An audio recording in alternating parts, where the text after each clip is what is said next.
Alright, this is the second box of the night, and another Dick's Sporting Goods product.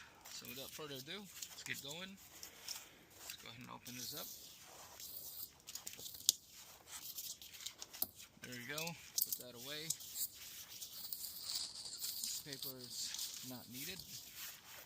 And here we go. The Claptails. Oh wow, this is the CD Magnum Elite. Wow. Once again, this is from Dick's Sporting Goods to Evos. And we're also getting the Crush City Rapalas.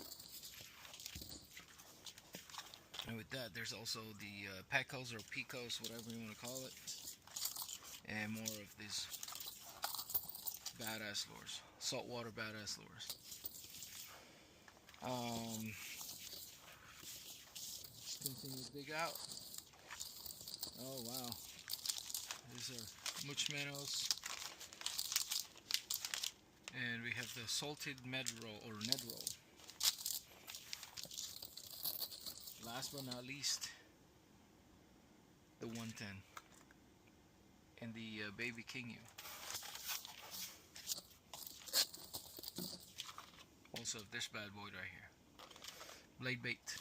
Alright, let's go ahead and start working on the third box.